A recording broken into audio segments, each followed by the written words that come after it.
خدا کو نہیں ماننا. خدا کے ماننے سے بات نہیں ہوتی ہے.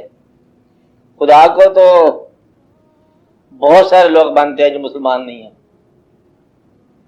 خدا کو ماننے کی بات نہیں ہے. بات یہ ہے کہ اللہ تعالیٰ کو اللہ کے محبوب صلی اللہ علیہ وسلم کے حوالے سے ماننا ہے. خدا کی بات تو ہو ہی نہیں رہی. خدا کی بات کون کرتا ہے؟ کیونکہ خدا تو پھر ساری کائنات کا اللہ ہے. ماننے والوں کا بھی نہ ماننے والوں کا بھی.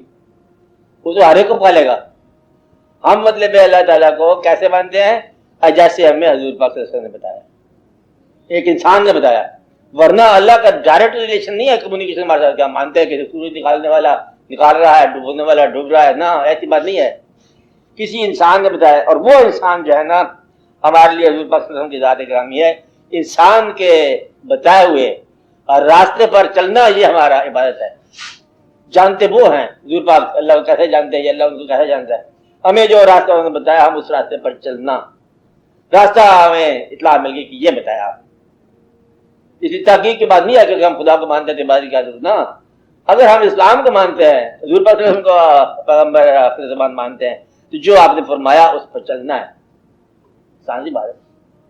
اس میں تحقیق کی بات نہیں ہے, تسلیم کی بات.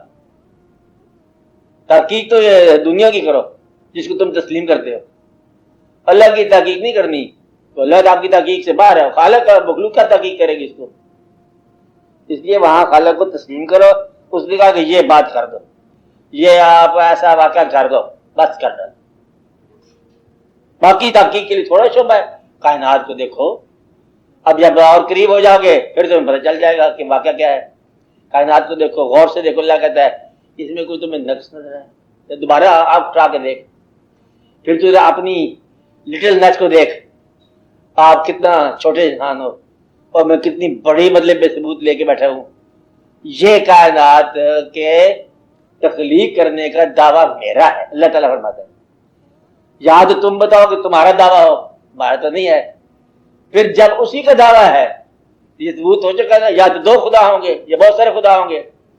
تو بہت سارے خداؤں نے مل کے کی ہوگی, تو پھر ایک کا دعویٰ ہے, باقی تو گیا غائب ہو گئے نا, جس کا دعویٰ ہی نہیں ہے باقی ان کا. تو اگر دو ہیں تو آپس میں مل کے فیصلہ کر لیا, پھر ہمارے پاس یہ خدا کا اعلان ہے. تو جس کا یہ دعویٰ ہے, بہرحال ہمارا دعویٰ تو نہیں ہے نا, اس کا یہ دعویٰ ہے کہ یہ کائنات غور سے دیکھ, ہم نے دیکھا, پھر دیکھ پھر دیکھ, اور یہ میں نے بنائی ہے کائنات, میں تمہارا اللہ ہوں, اور یہ ہمارے پیغمبر ہیں, تمہارے انسانوں میں سے ہیں, اور ان کے ذریعے آپ اس راستے پر چلو, پھر تم میرے فضل کے پاس آ جاؤ. نوجوانوں کی کیا بات ہے؟ گمراہ تو اس زمانے میں بھی تھے جب تم نوجوان نہیں تھے. کافر تو اس وقت بھی تھے, حضور پاک کے زمانے میں بھی. کافر تو رہے گا, اور مومن آج بھی رہے گا. آج کل کے زمانے جس کو آپ جوانوں کا زمانہ کہہ رہے ہو, ڈسکو کا زمانہ کہہ رہے ہو, اس زمانے ماننے والے بے شمار ماننے والے. اب تم دیکھو کہ یہ جواب پیش کر, سارے گمراہ ہیں, گمراہ ہونے کی تمنا اندر ہے. سارے گمراہ ہیں تو پھر یہی یہ تمنا ہے کہ جب سارے گمراہ تھے تو پھر میں راہ پر آ گیا. خوبی کا زمانہ یہی ہوتا ہے جب خوبی نہ ہو. اب یہ تمہارا وقت ہے. کیا وقت ہے؟ سارے گمراہ ہوں تو پھر ایک آدمی راہ پر آ جائے تو بڑی نیکی کی بات. سارے بدی سے کر رہے تھے, پھر چور سے نیکی کرو گے تو بس پھر مجھے بات نہیں, کلاس بہتر ہو جائے گا. اب وقت ہے نیکی کا, جب کوئی نیکی نظر نہ آئے تمہیں. یہ نہ کرنا کہ سارے گمراہ تھے تو پھر اپنی گمراہی میں بھی ہو جاتا, سارے جھوٹ بول رہے تھے میں بھی جھوٹ بول رہا تھا, ختم ہوگی بات, پھر جھوٹ کیا رہ گیا. اس لیے جس زمانے میں یاد رکھنا کہ گمراہی زیادہ ہو, اس زمانے میں چھوٹی نیکی بہت بڑا نتیجہ دے گی. تو آج کل کے زمانے کی سب سے بڑی خوبی یہ ہے کہ بدی نہ کرو تب بھی نیکی ہے. بات نہیں, بدی نہ کرو یہی نیکی. کہ سمجھ نہیں آتی مان کے بڑی نیکی. کہتے یہ بات تم سمجھ گئے ہو, مانتے ہو. کہتے یہ تو خیر میں سمجھ بھی گیا تو مان رہا ہوں, میں نے جو چیز نہیں سمجھی میں وہ بھی مانتا ہوں. یا ایک فکرہ آپ دہرایا کرو کہ میں جس کو جانتا ہوں میں اسے نہیں مانتا, اور جس کو نہیں جانتا اسے میں مانتا. آپ یہ فکر سمجھو تو کافی ہے. جس کو میں جانتا ہوں میں اسے نہیں مانتا, اور جس کو میں مانتا ہوں اسے میں نہیں جانتا. بس آپ کا مسئلہ حل ہو گیا. ماننے والے کو جاننا نہ, اور جاننے والے کو ماننا نہ, بے باک ہو جاؤ گے. جس کو تم جان رہے ہو نہ مان, ایک غیر ہے. جس کو تم نہیں جان سکتے ہو مانتے جاؤ، جیسے اللہ تعالیٰ نبی صلی اللہ علیہ وسلم نے کہا. یہ نہیں کہنا کہ میں پہچان گیا، پہچان نہیں سکتے کہ اللہ کو میں نے پہچان لیا. پہچان کیسے لیا؟ اس لیے تحقیق سے اللہ سمجھنے والا وہ تو تحقیق والا ہی ہوگا. یہ تسلیم والے اللہ کی بات ہو رہی ہے. آپ کو بات نہیں، جو دلوں کے قریب رہتا ہے اور انسان سے دور رہتا ہے. اب سمجھو کیا بات، وہ اللہ جو دل کے قریب ہے اور بندے سے دور ہے، چہرہ سے قریب ہے، انسان سے دور ہے. اب یہ بات ہے نا واقعہ، اب یہ سمجھنے والی بات ہے کہ کیا قصہ کیا ہے. یہ قصہ کرنے سے سمجھ آئے گا. یہ نہیں سکتا کہ پہلے تم سمجھ لو تو پھر تمہیں بات کرو.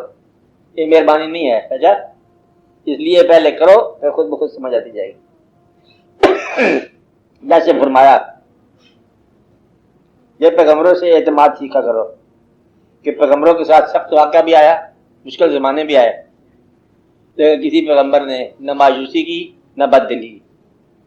لوگوں نے کہا کہ آپ پیغمبر اچھے پیغمبر ہو، کہ یہ آپ کے ساتھ کتنی مشکل کا واقعہ ہو گیا کہ آپ کا بیٹا جدا ہو گیا. یعقوب علیہ السلام سے کہا بیٹا نہیں مل رہا اور پھر آپ ابھی تک وہ اللہ کا ذکر کر رہے ہو. انہوں نے کہا یہی تو خوبی ہے کہ اللہ تعالیٰ کی طرف سے کوئی واقعہ ہمارے ساتھ سخت بھی ہو جائے تو ہماری تسلیم میں فرق نہیں پڑتا. پیغمبر ہیں تو آپ اس طرح فیصلہ کیا کرو کہ حالات کی وجہ سے آپ کا خیال نہ بدلے، اعتماد نہ بدلے. اپنے ایمان کو حالات کی ساتھ مشروط نہ کرنا. یہ ہمارا ایمان ہے. حال کچھ بھی ہو، آپ غریب ہو جائیں تب ہم مسلمان، امیر ہو جائیں تب مسلمان، صحت ہو جائیں تب مسلمان، بیمار ہو جائیں تب مسلمان. جو حالات جس حال میں رکھے ہم راضی ہیں. یہ ہے